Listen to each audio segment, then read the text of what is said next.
முருகாசரணம். மயில் மயிலும் சேவலும் துணை. ஓலமிட்டிரை தெழுந்த என்ற இன்றைய பதிவில் கொடாதவனையே புகழ்ந்து என்று விராலிமலை திருப்புகழிலும் மற்ற பல பாடல்களிலும் கூறியது போல பல குறைகள் உள்ள மனிதர்களை புகழாதே என்று அடுக்குகிறார்.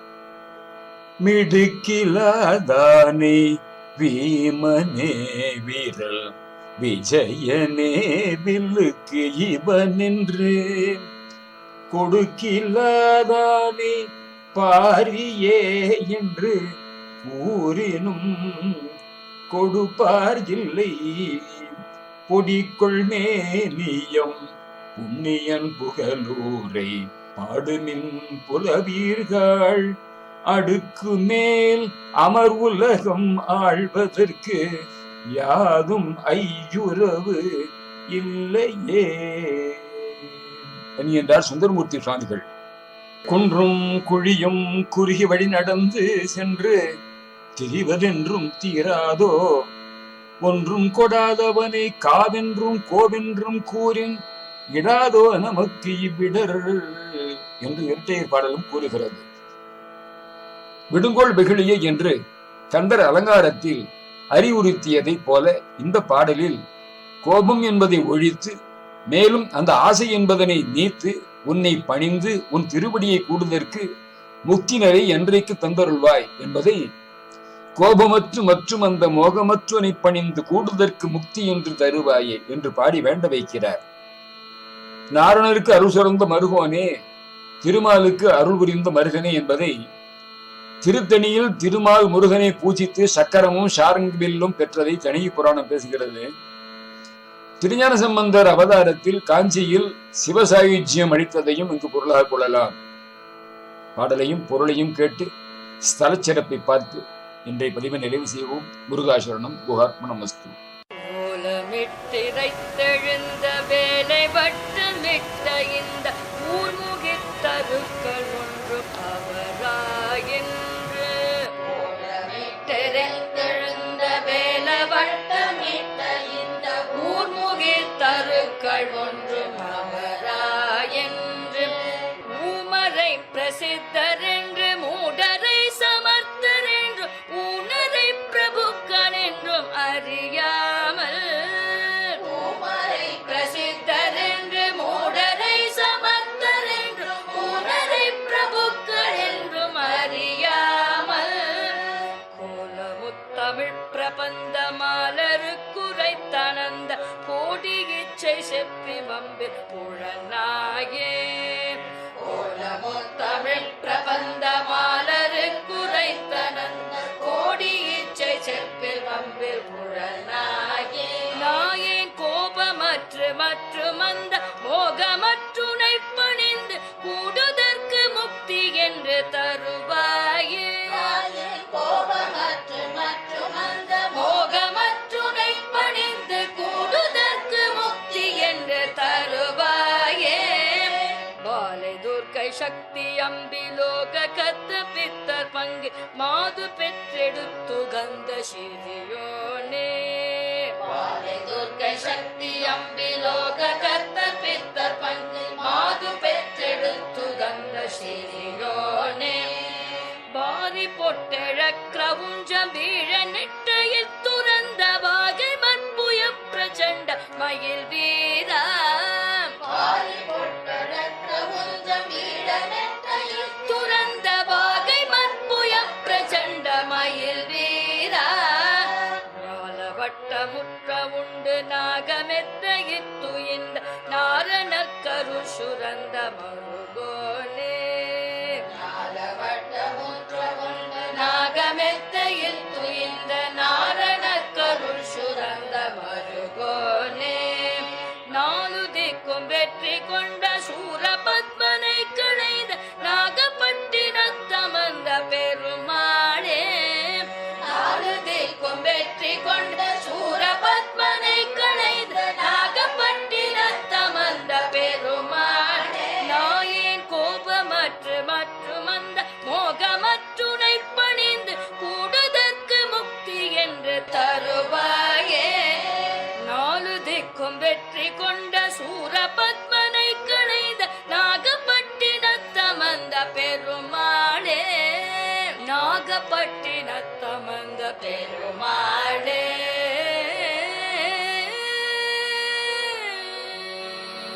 கோலமிட்டெறித்தெழுந்த வேலை வட்டமிட்ட இந்த ஊர்முகில் தருக்கள் ஒன்றும் அவரார் என்று கோலமிடுவது போல அபயக்குறியுடன் ஒலி செய்து அல்லது சப்தமிட்டு தேரொலி செய்து திரை எழுகின்ற கடல் வட்டத்துக்குள் உள்ள இந்த பூமியில் உள்ள ஊர்களில் முகில் ஒன்று மேகம் போல கைமாறு கருதாது கொடுக்கும் பிரபுக்கள், தருக்கள் ஒன்று கற்பக விருட்சம் போல கேட்டதை கொடுக்கும் பிரபுக்கள் யார் உள்ளார்கள் என்று தேடிப்போய் ஊமரை பிரசித்தர் என்றும் மூடரை சமர்த்தர் என்றும் ஊனரை பிரபுக்கள் என்றும் அறியாமல் பேசவும் வாய்வராத பெருவழிகளை மகா கீர்த்தி வாய்ந்த பிரபு என்றும் முட்டாளை சமர்த்தர் இவர் என்றும் ஊனரை குற்றம் குறை உள்ளவர்களை பிரபு இவர் என்றும் என்னுடைய அறிவீனத்தால் கோல முத்தமிழ் பிரபந்த மாலருக்கு உரைத்து அனந்த கோடி இச்சை செப்பி வம்பில் உழல் நாயேன்.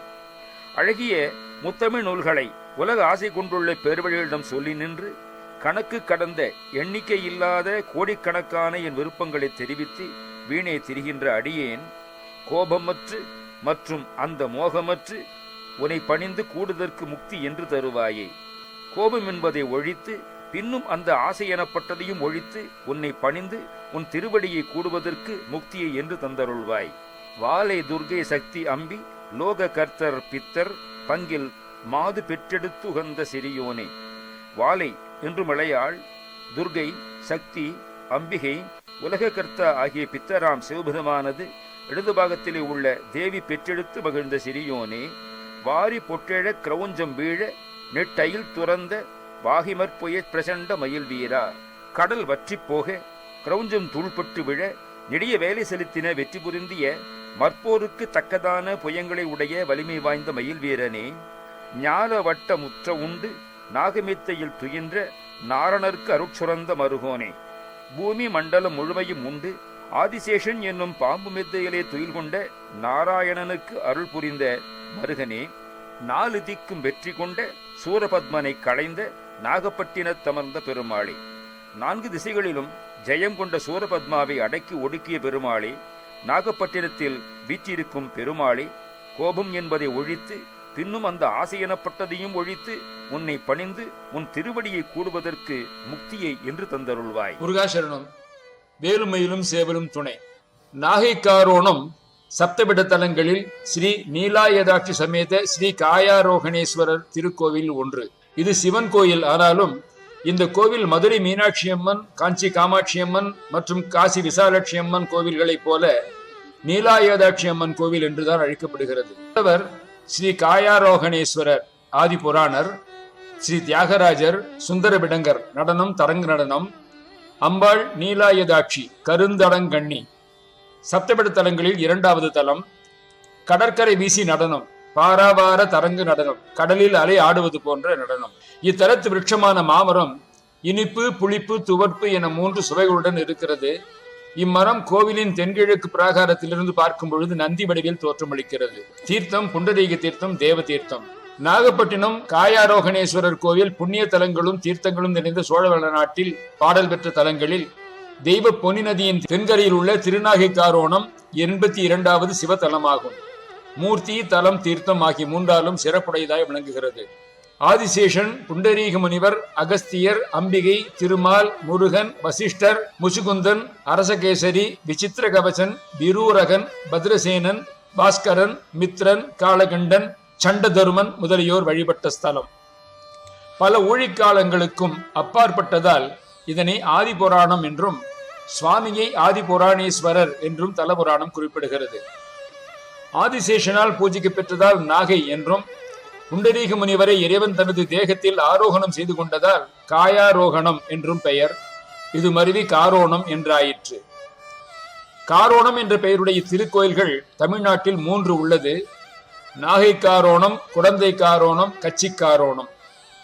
கிழக்கு நோக்கி இச்சிவாலயத்தின் முகப்பில் உள்ள முற்றுப்பெறாத கோபுர வாசலை கடந்தால் நாகாபரண விநாயகர், சுதையாலான நந்தி, முக்தி மண்டபம் ஆகியவை இத்தலத்தின் சிறப்பு. 5 நிலை கோபுர வாசலை கடந்து உள்ளே சென்றால் தெற்கு நோக்கி அம்பாள் சந்நிதியும் அருகில் கொடிமரம் ஆகியனவும் அமைந்துள்ளன. சுவாமி பிராகாரத்தில் அருகாமையில் தியாகராஜமூர்த்தி சந்நிதியும் எதிரில் சுந்தரரும் உள்ளனர். இத்தலத்தில் 63 புண்டரீக முனிவர், சாலீசுக மன்னன், முருகன், கஜலட்சுமி, தசரதன் ஸ்தாபித்த சனீஸ்வரன், காட்சி கொடுத்தவர் நடராஜர், பிட்சாடனர், அதிபக்தர் ஆகிய மூர்த்திகளையும் தரிசிக்கலாம். தியாகராஜர் சந்நிதியில் சுந்தரவிடங்கரையும் தரிசிக்கலாம். மூலவரான காயாரோகண சுவாமிக்கு பின்னால் சப்த ரிஷிகளுக்கும் காட்சி தந்த சோமஸ்கந்தரையும் தரிசிக்கலாம். ஸ்தலவிருட்சமான மாமரத்தின் அருகில் மாவடி பிள்ளையார் விற்றிருக்கிறார். மூலவர் கருவறையின் கோஷ்டத்தில் தட்சிணாமூர்த்தி, அடிமுடிக்கானா அண்ணல், அர்த்தநாரீஸ்வரர், துர்கை, பிட்சாடனர் ஆகியோர் உள்ளனர். அருகில் சண்டிகேஸ்வரர் சந்நிதி உள்ளது. சர்வதீர்த்தம் என்னும் புண்டரீக தீர்த்தம் கோவிலின் மேற்கிலும், சிவகங்கை என்னும் தேவ தீர்த்தம் முக்தி மண்டபத்தருகிலும், தேவநதியாகிய உப்பாறு ஊருக்கு மேற்கிலும் உள்ளன. கடலும் சிறந்த தீர்த்தமாவதால் விசேஷ நாட்களில் இதில் நீராடுவது சிறப்புடையதாக கருதப்படுகிறது. அகஸ்தியருக்கு இறைவன் திருமண காட்சி நல்கிய தலம், சப்த ரிஷிகளுக்கும் இறைவன் மூலலிங்கத்திலிருந்து தோன்றி சோமஸ்கந்தரை காட்சி கொடுத்த தலம், சாலிசுக மன்னனுக்கு திருமண கோலம் காட்டும் பஞ்சக்ரோச யாத்திரையாகிய சப்தஸ்தான விழா நடைபெறும் ஸ்தலமாகவும் இத்தலம் விளங்குகிறது. சுந்தரருக்கு இறைவன் குதிரை, முத்துமாலை, நவமணிகள், பட்டு, சாந்தம், சுரிகை முதலானவை வழங்கிய தலம். இறைவன் தனது குதிரை வாகனத்தை சுந்தரருக்கு அளித்ததால் அன்று முதல் இக்கோவிலில் குதிரை வாகன விழா சுந்தரமூர்த்தி சுவாமிகளுக்கே நடைபெறுவதாக புராணம் கூறுகிறது. நாகப்பட்டினம் அதிபத்த நாயனார் அவதரித்து வழிபட்டு முக்தி அடைந்த திருப்பதி. அதிபத்த நாயனாரின் திருவுருவச் சிலை நாகை காரோணம் திருக்கோவிலில் உள்ளது. சேக்கிழார் பெருமான் குறிப்பிடும் நாகப்பட்டின திருநகர நுழைப்பாடி என்பது தற்பொழுது நம்பியார் நகர் என்று வழங்கப்படுகிறது. இங்கு அதிபத்த நாயனார் வழிபட்ட அமுதீஸ்வர் திருக்கோயில் உள்ளது. சப்தபிட தலங்களுள் ஒன்று. தியாகராஜர் சுந்தரபிடங்க நடனம், பாராவாரதரங்க நடனம் ஆடுகிறார். கையிலேயும் காசியையும் போல இத்தலம் முக்தி மண்டபத்தை கொண்டிருக்கிறது. அருணகிரிநாதர் 3 திருப்புகழ் பாடல்கள் அருளியிருக்கிறார். இத்தல ரதம் கண்ணாடி தேராகும். 7 கல்வெட்டுகள் படியெடுக்கப்பட்டுள்ளன. முதல் ராஜராஜன், குலோத்துங்கன் முதலியோர் காலத்து கல்வெட்டுகள் அவை. சோழ மன்னர்களின் தலைநகரங்களுள் ஒன்றாகவும் இந்த ஊர் விளங்கியுள்ளது. நாகப்பட்டினத்து சோழன் பிலத்வாரத்தால் நாகலோகம் சென்று நாக கன்னிகையை கூடிப்பெற்ற புதல்வனே தொண்டை நாட்டை அரசாண்ட இளந்திரையன் என 10 பாட்டால் அறிகிறோம். குறுந்தொகை புலவர் ஒருவரின் பெயர் நன்னாகையார் என கூறப்படுகிறது. நகரின் மத்தியில் இந்த கோயில் 180 மீட்டர் நீளம், 75 மீட்டர் அகலம் நிலப்பரப்பு கொண்டு 2 பிராகாரங்களுடன் கிழக்கு நோக்கி அமைந்திருக்கிறது. வைகாசியில் பிரம்மோற்சவமும், ஆனி ஆயில்யத்தில் புண்டரீக மகரிஷி ஐக்கியமும், ஆனி கிருஷ்ணபட்ச அஷ்டமியில் பஞ்சக்ரோச உற்சவமும் நடைபெறும். அப்பொழுது சாலிசுகனுக்கு திருமண காட்சி அளித்த பின் பல்லக்கில் புறப்பட்டு பஞ்சக்ரோச யாத்திரையாக பொய்யூர், பாப்பா கோவில், சிக்கல், பாலூர், வடகுடி தெத்தி, நாகூர் ஆகிய தலங்களுக்கு சென்று மறுநாள் காலை நாகை அடைந்து கோபுர வாசல் தரிசனம் நடைபெறுகிறது. ஆவணியில் அதிபத்த நாயனார் விழாவும், ஆடி, தை அமாவாசை மற்றும் பாசிமக நாட்களில் சமுத்திர தீர்த்த வாரியும், தியாகராஜ பெருமானுக்கு பங்குனி உத்திர விழாவும் சிறப்பாக நடைபெறுகின்றன. கார்த்திகை சோமவாரங்களில் சங்காபிஷேகம் நடைபெறுகிறது.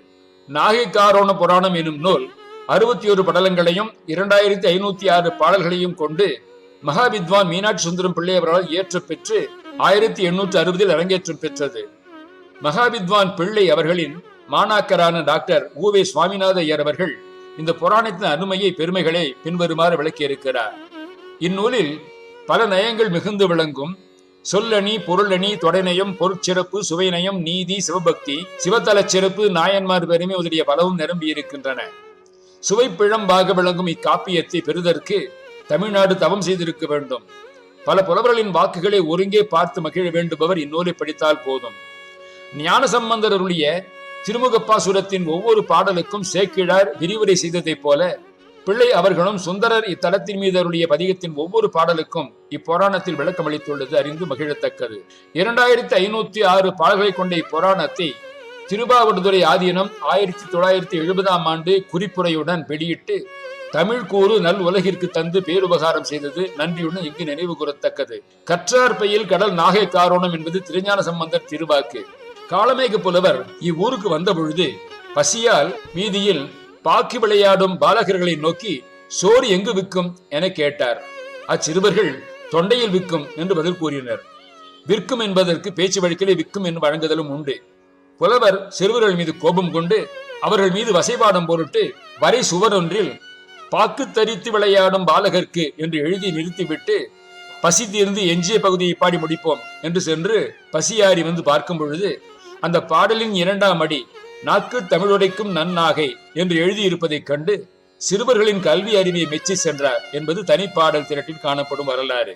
இத்தலம் பற்றிய தேவார பதிகங்கள் திருநாவுக்கரசர் பாடிய பதிகம் மனைவி தாய் தந்தை மக்கள் மற்றுள்ள சுற்றம் என்னும் வினைவிலே விழுந்து அழுந்தி வேதனை கிடமாகாதே கனையுமா கடல் சூழ் நாகை மண்ணு காரோணத்தானே நினையுமா வெளியராகில் உய்யலாம் நெஞ்சி நீரே.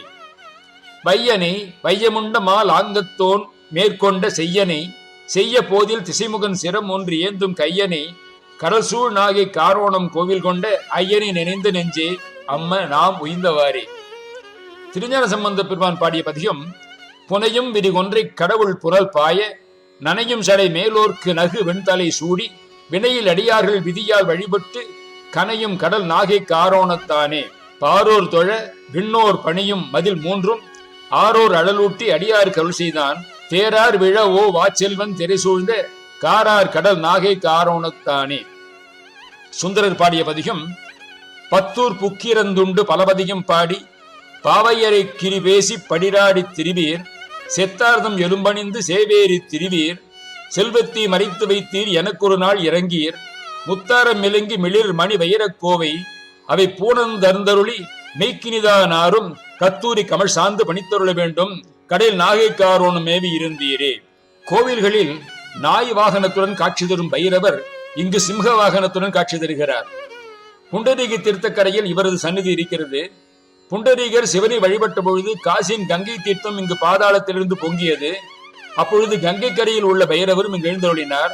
இவரே இங்கு காலசம்ஹார பைரவராக அருளுகிறார். இவருக்கு பின்புறம் சிம்ஹ வாகனம் இருக்கிறது. காலனை யமனை சம்ஹாரம் செய்த சிவனை இங்கு பைரவர் வடிவிலே அருளுவதாக ஐதீகம். இவர் யமனுக்குரிய தென்திசை நோக்கி இருப்பதால் ஆயுள் பலம் கிடைக்க இவரிடம் வேண்டிக் கொள்ளலாம். இவர் உக்ரமானவராக காட்சி தருவதால் சாந்தமாக்க எதிரில் 2 விநாயகர்களை ஒரு சன்னதியிலே பிரதிஷ்டை செய்திருக்கிறார்கள். பிரகாரத்தில் 8 கரங்களில் ஆயுதங்களுடன் அஷ்டபுஜ பைரவர் அஷ்டபுஜ காளிக்கும் சன்னதி இருக்கிறது.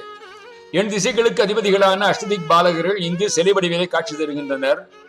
4 தந்தங்கள் கொண்ட 2 யானைகள் அபிஷேகம் செய்தபடி இருக்க 2 கால்களையும் தொங்கவிட்டபடி உள்ள கஜலட்சுமியும் இங்கு தரிசிக்கலாம். சுவாமி கோஷ்டத்தில் 8 சீடருடன் தட்சிணாமூர்த்தி இருக்கிறார். சுவாமி சந்நிதி முன்மண்டபத்தின் மேல் பகுதியில் 12 ராசி சக்கரம் உள்ளது. மாசி மகத்தன்று சிவன் கடலுக்கு சென்று தீர்த்தமாடும் வைபவம் நடக்கும். இங்குள்ள ஆறுமுகர் சிலை திருவாசியுடன் சேர்த்து 12 கரங்களில் ஆயுதங்களுடன் அமைக்கப்பட்டிருக்கிறது. உள்பிராகாரத்தில் சூரியன் 63 மாவடி பிள்ளையார் வெண்ணை பிரான் அருணாச்சலேஸ்வரர் பைரவர் கஜலட்சுமி முதலானோர் சன்னதிகள் உள்ளன.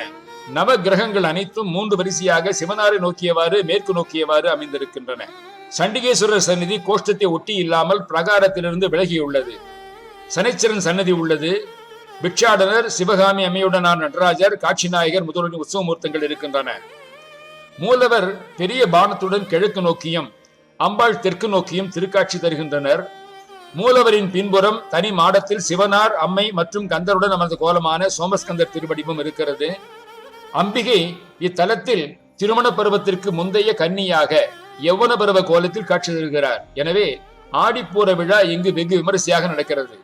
அம்பாள் எதிரில் உள்ள நந்தி தன் கழுத்தை முழுமையாக திருப்பி சிவன் சந்நிதியை பார்த்தபடி இருக்கிறது. நந்தியின் இடது கண் சிவனையும் வலது கண் அம்பிகையையும் பார்த்தபடி அமைக்கப்பட்டிருப்பது சிறப்பான அமைப்பு. எனவே இந்த நந்தியை இரட்டை பார்வை நந்தி என்று அழைக்கிறார்கள். கண் தொடர்பான நோய்கள் நீங்க இந்த நந்தியிடம் வேண்டிக் கொள்ளலாம். தசரதன் சனீஸ்வரரை பிரதிஷ்டை செய்து வழிபட்ட தலம். செய்த பாவத்திற்கு மன்னிப்பும் முக்தியும் கிடைக்க வழிபட வேண்டிய தலம். சிவன் கோவில்களில் பிரதோஷத்தின் பொழுது சிவன் ரிஷப வாகனத்தில் செல்வது வழக்கம். ஆனால் இந்த கோவிலில் மோகினி வடிவில் பெருமாளும் புறப்பாடாகிறார். பிரதோஷ வேளைக்கு முன்பாக பெருமாளின் மோகினி அவதாரம் நிகழ்ந்ததால் பிரதோஷத்தன்று மோகினி வடிவிலே பெருமாள் புறப்பாடாகிறார். இவரை பிரதோஷத்தின் பொழுது மட்டுமே தரிசிக்க முடியும். மற்ற நாட்களில் சிவனாரின் மூலஸ்தானத்திற்குள் வைத்து விடுகிறார்கள். அழகுனி சித்தரின் ஜீவசமாதி இக்கோயிலில் உள்ளது. வைகாசி விசாகத்தன்று இவருக்கு யாகம் மற்றும் விசேஷ பூஜை நடத்தப்படுகிறது. பௌர்ணமி தோறும் பாயச நைவேத்தியம் படைத்து விசேஷ பூஜை செய்து வழிபடுகிறார்கள். இத்தலத்தில் திருமங்கையாழ்வாரால் மங்களாசாசனம் செய்யப்பட்ட சவுந்தரராஜ பெருமாள் கோவில், நாகநாதர் கோவில், அழகியநாதர் கோவில், அமர நந்தீசர் கோயில், கைலாசநாதர் கோவில், விஸ்வநாதர் கோவில், மேலைக்காயாரோகணர் கோவில், மிகவும் சிறப்பு வாய்ந்த ஸ்ரீ நெல்லுக்கடை மாரியம்மன் கோவில், காளியம்மன் கோவில் முதலான ஆலயங்களும் இத்தலத்தில் உள்ளன. நீலாயுதாட்சி அம்மனுக்கு ஆடிப்பூரம் கொடியேற்றுவதிலிருந்தே களை கட்ட ஆரம்பிக்கும். விழா ஆரம்ப நாள் முதல் காலையிலும் இரவிலும் அம்மன் விதவிதமான அலங்காரத்துடனும் விதவிதமான வாகனங்களுடனும் பரிவாரத்துடனும் நகரில் ஊர்வலம் வரும் காட்சி அற்புதமாக இருக்கும். அம்மன் முன்னும் பின்னும் நாதசுர கலைஞர்களும் ஓதுவார்களும் வாசித்தபடி ஓதியபடி வருவார்கள். அவரவர் வீட்டு கல்யாணம் போல காலை மாலை எந்நேரமும் கோவிலில் திரளாக கூட்டம். மக்கள் தங்கள் வீட்டு வாசல் முன் நீர் தெளித்து கோலமிட்டு விமரிசையாக வரவேற்பார்கள்.